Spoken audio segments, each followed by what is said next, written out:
दोस्तों, आप सभी लोगों का स्वागत है इस वीडियो में।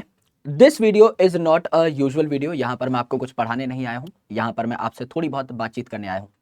अभी I was taking a class of arjuna batch और काफ़ी सारे ऐसे स्टूडेंट्स थे जो अपनी परसेंटेज बताने लगे थे क्लास के दौरान, और काफ़ी सारे ऐसे स्टूडेंट्स थे जिनके थ्रू मुझे पता लगा कि आपका बोर्ड का रिजल्ट आ गया है। And then after post my lecture I open Instagram, और इंस्टाग्राम पर इतने सारे स्टूडेंट्स के मैसेजेस आए हुए थे। और मैं बहुत खुश हूं कि काफी सारे ऐसे स्टूडेंट्स हैं, they have scored genuinely well. और हर बार की तरह ऑल इंडिया टॉप रैंकर्स जो है पीडब्ल्यू से ही आए हैं, all India first ranker PW से ही आए हैं। So I am very privilege to be a part of such organisation, जहां पर बहुत सारे बच्चे जो है हर साल मेहनत करते हैं, टॉपर बन के निकलते हैं, अपने माँ बाप का नाम रोशन करते हैं। उन सब के साथ मेरी बहुत सारी दुआएं जुड़ी हुई हैं, लेकिन एज अ टीचर मेरी दुआएं उन बच्चों के साथ ज्यादा जुड़ी हुई हैं जो इस बार अच्छा स्कोर नहीं कर पाए। सर ये क्या बात हुई भाई? ऑल इंडिया फर्स्ट रैंक आई है तुम्हारी, मैनी मैनी कांग्रेचुलेशन, अपनी पीठ पे थपकी मारो। ऑल इंडिया 10 रैंक आई है तुम्हारी, 10 बच्चों को बहुत बहुत कांग्रेचुलेशन, अपनी पीठ पे 10 बार थपकी मारो। ऑल इंडिया 100 रैंक में आए हो तुम, बहुत बहुत कांग्रेचुलेशन, डिस्ट्रिक्ट टॉप कर दिया, बहुत बहुत बधाई। मेरी जो बातचीत होने वाली है आज, वो उन बच्चों के साथ होने वाली है जिनकी अच्छी परसेंटेज नहीं आई है, और दिल से बातचीत होने वाली है। यहां पर मैं आपको एक आईना दिखाने वाला हूं, और वो आईना सच का आईना है। यहां पर मैं कोई भी बनावटी बातें नहीं करूंगा, बिकॉज आप मुझे विपू भैया बोलते हो। It is my responsibility to give you the most right guidance. सबसे पहले तो मुस्कुराओ मेरे भाई, चाहे आपकी कितनी भी परसेंटेज आई हो, चाहे आपकी 60% आई हो, 70% आई हो, 80% आई हो। अगर आप पास हो गए हो तो मेरे भाई मुस्कुराइए, क्योंकि अब आप 11वीं क्लास में पहुंच चुके हैं। और 11वीं क्लास में जैसे ही आप पहुंचते हैं, आपकी एक नई जर्नी स्टार्ट होती है। और नई जर्नी की शुरुआत जब होती है ना, उसकी एक खास बात है। जब भी किसी नई जर्नी की शुरुआत होती है, you all are standing at zero level. यहां पे आपकी रेस शुरू हो रही है, और यहां पे एक फीता है जो काटना है। आज के दिन में चाहे 90% वाला बच्चा हो वो भी यहीं खड़ा है, 80% वाला बच्चा हो वो भी यहीं खड़ा है, 70% वाला बच्चा हो वो भी यहीं खड़ा है। You need to start from the very same spot, और तब आपको फिनिशिंग लाइन तक पहुंचना है। यानी आप सब के सब लोग despite of having different percentages आज सेम स्पॉट पे खड़े हैं।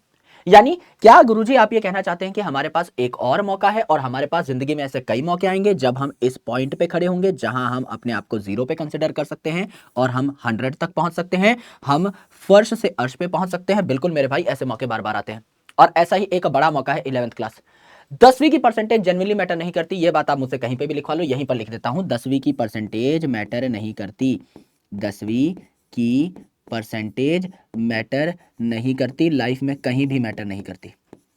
अगर आपको लगता है कि ये सफलता का एक पैमाना है, अगर मेरी 10वीं में बहुत अच्छी परसेंटेज आई है तो मैं एक बहुत सफल इंसान बन जाऊंगा, या अगर मेरी 10वीं में कम परसेंटेज आई है तो मैं एक सफल इंसान नहीं बन पाऊंगा, तो आपकी सोच बहुत गलत है। 10वीं की परसेंटेज से कुछ भी चीज डिसाइड नहीं होती, ना 12वीं की परसेंटेज से कुछ चीज डिसाइड होती है, और ना ग्रेजुएशन की परसेंटेज से कोई चीज डिसाइड होती है। हर चीज डिसाइड होती है आपके हट से, हर चीज डिसाइड होती है कॉम्पिटिटिव एग्जामिनेशन से। एक ऐसी चीज जो आपको कहीं पर लैंड करा रही हो, दैट थिंग इज इंपॉर्टेंट। 10वीं की परसेंटेज से 12वीं की परसेंटेज से आप यूजुअली कहीं नहीं पहुंचते। इनका कंट्रीब्यूशन हो सकता है, 12वीं की परसेंटेज का तब भी कंट्रीब्यूशन हो सकता है ठीक ठाक कॉलेजेस में एडमिशन लेने के लिए, 10वीं का तो बिल्कुल कोई कंट्रीब्यूशन नहीं। तो यहां मेरे भाई आपकी जो भी परसेंटेज आई है, मेरी तरफ से मिठाई खा लेना आज बैठ करके, कितनी भी। Even if you are scoring 60%, मैं कह रहा हूं भाई तुम भी मिठाई खाओ मेरी तरफ से, किंडर जॉय खा लो मेरे भाई, जो खिलौना निकले वो मेरे को तुम जो है पार्सल करवा देना, मुझे बड़ा शौक है उन सबका। लेकिन मेरे भाई मेरी तरफ से मिठाई खाओ, मौज मस्ती काटो, बिकॉज सच में you have done well. If you have passed your 10th class, you have done well. Now what is more important, बात किस लिए करने आए हैं हम यहां पर, वो ये है कि आप सेम पैटर्न की गलतियां बार बार रिपीट नहीं कर सकते। इसमें कोई प्राउड होने वाली बात नहीं है कि सर मेरी 60% आई है और आप कह रहे हो कि खुश हो जाओ, तो मैं खुश हो जाता हूं। खुश होना एक अलग चीज है, लेकिन अपनी गलतियों से सीखना एक अलग चीज है। Now you have to take accountability and complete accountability of your mistakes that you have committed in past. अगर आपकी 10वीं क्लास आपकी वजह से बर्बाद हुई है, तो आप उसका जिम्मा उठाइए। मैं जानता हूं आपके कंधे नाजुक हैं, आपकी उम्र छोटी है, लेकिन इतनी भी छोटी नहीं है, कंधे इतने भी नाजुक नहीं है कि आप अपनी खुद की हुई गलतियों का जिम्मा ना उठा सकें। बिल्कुल उठाना पड़ेगा, और आपको ही उठाना पड़ेगा, और आप उठाएंगे तभी आप आगे बढ़ेंगे, वरना आप आगे भी नहीं बढ़ पाएंगे। अगर आप मानते हैं कि हाँ गुरुजी मुझसे गलती हो गई है, अगर आप मानते हैं कि हाँ गुरुजी मुझे ज़्यादा मेहनत करनी चाहिए थी, अगर आप मानते हैं कि हाँ गुरुजी शुरू से अगर मैं कंसिस्टेंट रहता, शुरू से अगर मैं टीचर्स की बात मान रहा होता, शुरू से अगर मैं लेक्चर दे रहा होता, शुरू से अगर मैं टेस्ट दे रहा होता, शुरू से अगर प्रैक्टिस कर रहा होता, शुरू से अगर प्रॉब्लम्स को एनालाइज कर रहा होता, तो I must have landed at a better position. मैं यहाँ पे 60 से 90 पे बैठा होता, मैं 6 को उल्टा कर देता, और मैं आज ज़्यादा खुश हो रहा होता। खुश आज भी होना है, क्योंकि जो चीजें हमारे हाथ से निकल चुकी हैं वो मेरे भाई हम कंट्रोल कर ही नहीं सकते। Now we can just do one thing, to accept that. सच्चाई को कबूलने में कोई बुराई नहीं है, और सच्चाई यही है कि आज जो भी परसेंटेज आ गई वो आपकी मार्कशीट पे छप गई। अब क्या करें गुरुजी, अब क्या हार मान जाए, अब क्या हताश हो जाए? नहीं मेरे भाई, सबसे पहली चीज टेक अकाउंटेबिलिटी, यानी अपनी गलती स्वीकारिए। टेक अकाउंटेबिलिटी, इतना दम होना चाहिए कि मेरे भाई मान पाओ कि गलती मुझसे हुई थी, इसको सुधारूंगा भी मैं। दूसरी इंपॉर्टेंट चीज, अकाउंटेबिलिटी लेने के बाद स्टार्ट वर्किंग। मेरे भाई सिर्फ सोच लेने से कुछ नहीं होता, गलती मान लेने से कुछ नहीं होता, गलतियों का सुधार भी करना होता है। और गलती क्या थी कि पढ़ाई नहीं की 10वीं क्लास में। क्या 11वीं क्लास में सर मैं पहले दिन से पढ़ाई करूं? बिल्कुल करो मेरे भाई, तभी तो चेंज आएगा, वरना पैटर्न ही चेंज नहीं हुआ। अगले साल फिर रोना पड़ेगा रिजल्ट पे, फिर अगले साल मैं फिर आपको सांत्वना दूंगा, फिर अगले साल फिर रोना पड़ेगा। सांत्वना देने के लिए तो मेरा हाथ हमेशा है, क्योंकि मैं मित्रता का हाथ आपकी ओर बढ़ा चुका हूं, और एक मित्र अच्छे बुरे में हमेशा आपके साथ खड़ा रहेगा। मुझे फर्क ही नहीं पड़ता आपकी कितनी परसेंटेज आ रही है, मैं आपके साथ हमेशा खड़ा रहूंगा। ये तो मेरा कर्तव्य है ना, ये तो मेरा धर्म है, मैं तो अपना धर्म निभाने आऊंगा ही। लेकिन क्या मैं आपको सही रास्ता भी ना दिखाऊं, क्या मैं आपको सही मार्ग भी ना दिखाऊं? ये मेरी फितरत नहीं है। मैं तो आपके सामने मुंह पे बोल रहा हूं, अगर आपके 60% आए हैं, आप में कोई ना कोई, आपकी मेहनत में कोई ना कोई कमी रही होगी। अगर कोई अनफोर्सिन सर्कमस्टांसेस हैं, लाइफ में कोई बहुत बुरा इवेंट हो गया, वो अलग बात है, वो एक एक्सेप्शनल केस में लेके चल रहा हूं। अगर काम चोरी की वजह से 60% आए हैं, तो वो काम चोरी की वजह से 11वीं में अब 60% नहीं आने चाहिए, 12वीं में अब 60% नहीं आने चाहिए। You need to be completely responsible for what you have done. आज आप जो हो चुका है उसको कंट्रोल नहीं कर सकते। You can only control the controllable, and controllable क्या है? हमारा आने वाला कल। बीता हुआ कल मेरे हाथ में है ही नहीं, मैं उसके बारे में चर्चा भी करना जरूरी नहीं समझता। लेकिन आने वाला कल साक्षात मेरे हाथों के आगे है, प्रमाणित है कि मैं उसमें बदलाव कर सकता हूं, और मैं करके रहूंगा। क्यों? क्योंकि ये मेरी हट कहती है, ये मेरी जिद कहती है मेरे भाई, ये मेरा काम है कि मैं अपने आने वाले कल को बेहतर बनाऊं, बीते हुए कल से ज्यादा बेहतर बनाऊं। तभी तो हम प्रोग्रेसिव कहलाएंगे। अगर हमारा आने वाला कल बीते हुए कल से भी गंदा है, बर्बाद है, तो मेरे भाई क्या कर रहे हैं हम जीवन में? फिर गलतियों से क्या एनालिसिस हमने किया, क्या सीखा, किस तरीके से हमने अपने आप को इंप्रूव किया? कुछ भी नहीं किया फिर तो। अगर हम लोग रेट्रोग्रेसिवली और बर्बाद ही होते जा रहे हैं, और खत्म होते जा रहे हैं, मानसिक संतुलन हमारा और खराब होता जा रहा है, बिगड़ता होता जा रहा है, और हम अल्टीमेटली और कामचोर बनते जा रहे हैं, और ज्यादा हम लोग अपनी स्किल्स को बुरा करते जा रहे हैं वक्त के साथ, तो इसमें कौन सी महानता है मेरे भाई? कुछ नहीं। We need to get better, and how we will get better? कि अपनी गलतियों से सीखें और उन पे काम करना स्टार्ट करें। और काम कब करना स्टार्ट करें? आज ही, कोई कल नहीं, आज ही। आज ही पेपर पे लिखो, आज ही उस पेपर को दीवार पे टांगो कि अब मेरे भाई ये गलती दोबारा नहीं होगी। 11वीं क्लास में जब मैं बैठूं तो मैं इस 6 का 9 बना दूं। मैं 90% पे बैठा हूं, मैं 80% पे बैठा हूं, या मैं एटलीस्ट आज जितने पे भी बैठा था 10th क्लास में, इससे 10-20% का मार्जिन में लेके चलूं, और एक अच्छा स्कोर करूं, और अपने पेरेंट्स को प्राउड फील कराऊं। और पेरेंट्स को प्राउड फील कराऊं, that is a secondary thing. मैं अपनी नजरों में तो इज्जत कमा लूं। इंसान जब खुद में कॉन्फिडेंस आता हुआ देखता है, खुद में कॉन्फिडेंस जब झलकता हुआ देखता है, उससे बेटर चीज कोई नहीं होती, क्योंकि फिर आपको लगता है कि आप आसमान फाड़ दोगे। सच में वो फीलिंग आने लग जाती है अंदर से, आपको लगता है that you are made for something big. उसके लिए खुद की नजरों में इज्जत कमाना बहुत जरूरी है। आज अगर आपको लग रहा है that you have not done well, तो आज के दिन में हमारी खुद की नजरों में कोई खास इज्जत है नहीं। जब हम मेहनत करेंगे, जब हम ग्राइंड करेंगे, जब हम हसल मारेंगे, तब मेरे भाई हम बेहतर बनते चले जाएंगे, और सशक्त और मजबूत बनते चले जाएंगे। और उस दिन आपको लगने लगेगा कि yes, I am made for something else, मैं कुछ बहुत बड़ा करने वाला हूं। क्योंकि जो मेरी प्रोग्रेस है, जो मैं स्ट्रीमलाइन तरीके से प्रोसेस को देख रहा हूं, जो मैं धीरे धीरे धीरे धीरे ग्रेजुअली बढ़ रहा हूं अपनी लाइफ में, ये चीज मुझे कहीं बड़ी जगह पर पहुंचाने वाली है। वो फीलिंग मेहनत से आती है मेरे भाई, काम से आती है, शरीर तोड़ मेहनत से आती है। जब रात को सोते हो ना, जब हाथ पैर कांपते हैं, उस टाइम पर जो मेहनत की सुकून की नींद आती है ना, वो नींद आपको बड़ा बनाती है। वो बड़ा बनने के लिए मेरे भाई आज शुरुआत करनी पड़ेगी। मैं एक बात सच कह रहा हूं, मैं दिल से कह रहा हूं, 10वीं की परसेंटेज कहीं मैटर नहीं करती। लेकिन मैं ये बिल्कुल नहीं कहूंगा कि 10वीं की परसेंटेज मैटर नहीं करती है तो आगे मेरे भाई इस काम चोरी को जारी रखा जाए, नहीं। अगर आपकी परसेंटेज, आपकी परफॉर्मेंस खराब रही है, now you need to work on that. अब आपको उसके ऊपर जी तोड़ काम करना होगा।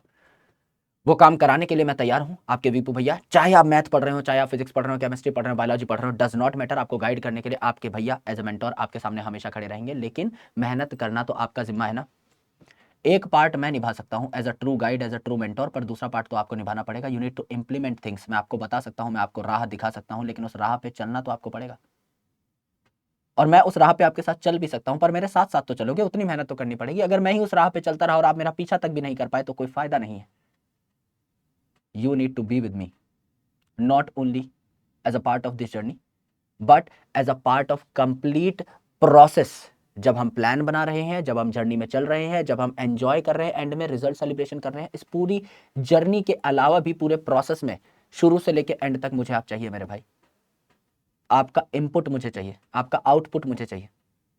सारी चीजें हम लोग साथ बैठ के डिस्कस कर रहे हैं। आज का दिन जो भी रहा, एंजॉय इट।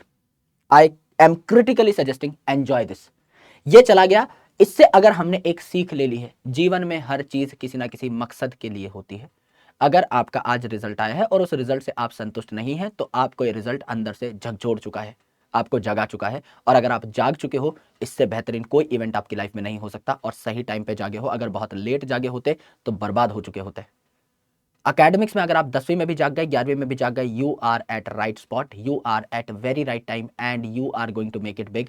अभी भी अगर जाग के काम करना शुरू कर दिया मेरे भाई, अपने ऊपर मेहनत करनी शुरू कर दी, 6 घंटे पढ़ना शुरू कर दिया, धीरे धीरे ग्रेजुअली बढ़ाते बढ़ाते अगर आप 9-10 घंटे में पहुंच चुके हैं, कोई जेई का एग्जाम, कोई नीट का एग्जाम आपको नहीं रोक सकता। वो सीट्स बनी ही आपके लिए हैं। आप जैसे बच्चे वहां पर जाकर बैठते हैं, और मेरे पास हजारों एग्जांपल्स हैं ऐसे।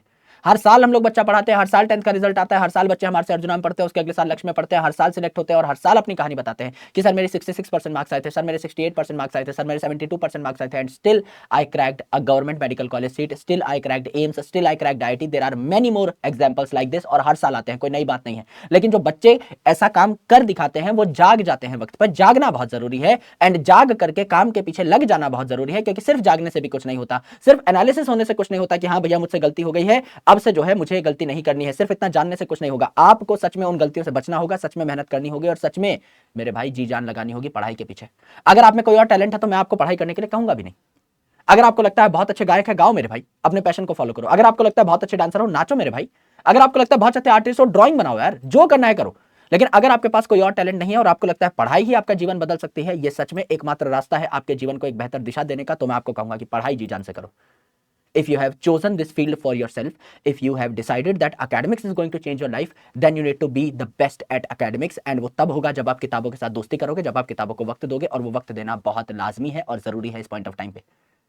हर साल ये रेग्रेट वाली स्टोरी नहीं सुना सकते आप किसी को। इंसान खुद से सच बोलता है। रात को जब सोचा है, यू नो कि क्या क्या थॉट आ रहे हैं, जब बेसिकली ध्यान में आता है कि आज मैं क्या और बेहतर कर सकता था, उस टाइम पे सब सच समझ में आ जाता है। रात को जब सोओगे आइडिया लगेगा ना, सोचोगे बैठ करके, हाँ आज पूरे दिन में मैं और क्या कर सकता था। काम चोरी का एहसास होता है उस वक्त पे, नींद नहीं आती, लेकिन फिर भी पसर के सो जाते हो। आज के बाद वो नींद नहीं आनी चाहिए। जब तक काम नहीं किया है, जब तक ग्राइंड नहीं किया है, जब तक चैन की, सुकून की, मेहनत की नींद ना आए, तब तक सो के फायदा क्या है। ऐसे तो सोते रहो लाइफ टाइम। पलंग तो है ही, तकिया तो है ही, चादर तो है ही, पंखा चल ही रहा है, एसी चल ही रहा है, दिक्कत थोड़ी है। लेकिन जो मेहनत की नींद आती है, दैट इज समथिंग। जब लगेगा कि इट इज वर्थ स्लीपिंग, भाई आज तो मैं सो रहा हूं और एकदम अपने हक का सो रहा हूं, वो चाहिए। आज बस मुझे कमेंट सेक्शन में इतना बता दो कि आप जागे या नहीं। जागे हो तो मैं तुम्हारे साथ खड़ा हूं। कुछ बहुत बड़ा कर ले जाएंगे 11वीं में, नीट क्रैक करना चाहते हो, जेई क्रैक करना चाहते हो, क्योंकि मैं उन चीजों का मेंटोर रहा हूं, तो मैं आपको बेसिकली गाइड कर सकता हूं अच्छे तरीके से। बाकी आप लाइफ में जो करना चाहते हो, मेरे बलबूते की जो चीजें रहेंगी, जो मुझे आता होगा, जो मुझे चमकता होगा, जो मुझे समझ में आता होगा, वो सारी चीजें मैं आपको बताने के लिए तैयार हूं। बस कनेक्टेड रहना और बहुत मेहनत करना। आज के बाद बस कमेंट सेक्शन में ये लिख दो कि आज के बाद गुरुजी मैं मेहनत करूंगा, आज के बाद मैं अपने हर फेलियर का जिम्मा खुद उठाऊंगा, और आज के बाद मैं कोशिश करूंगा कि मैं अपने हर काम को अच्छे तरीके से, मुकम्मल तौर पे, बढ़िया तरीके से, एस्टैब्लिश्ड तौर पे करके ले जाऊं, और इतनी मेहनत करूं कि अगर मेरा सिलेक्शन हो ना हो मुझे फर्क नहीं पड़ता, मेहनत मैं इतनी कर दूं कि अपना 100% पोटेंशियल मैं अनलॉक करके रख दूं आपके सामने। That is most important. इतना बस कर जाना भाई, लूजर कोई नहीं है आप में से। अगर आप एग्जाम में पास हो गए, फेल हो गए हो, तो भी आपका भाई आपके साथ है, कोई बात नहीं, दोबारा पेपर दे देना अच्छे तरीके से। लाइफ एंड नहीं होती है 10वीं 11वीं 12वीं के एग्जाम। एग्जाम से बहुत ऊपर है जिंदगी, आपकी जिंदगी से बहुत बड़ी चीजें नहीं है। अगर आप पास हो गए हो, 11वीं में आ गए हो, कॉन्ग्रेचुलेट योरसेल्फ, पार्टी करो, है ना, और मेरे को फोटो वोटो भी भेज देना। अच्छे से पार्टी करो, एंजॉय करो, अपने दोस्तों के साथ घूमने जाओ, थोड़ी वार्तालाप करो, 1-2 दिन का टाइम लो, लेकिन उसके बाद get back on track. You genuinely have to get back on track. वापस लौटो और धूम मचा दो। And I genuinely want to see you big. मैं चाहता हूं कि जब आप मुझसे मिलें 3-4-5 साल बाद, 1-2 साल बाद, जब भी आप और मैं टकराएं, तो आप बताएं कि सर मैंने मेहनत की और सच में हो गया। I want to see that. मुलाकात होगी। अपना ध्यान रखो, पार्टी करो, पढ़ाई करो, दोबारा से ट्रैक पे जाओ, फाड़ डालो मेरे भाई। Best of luck, best wishes. Thank you so much. जय हिंद।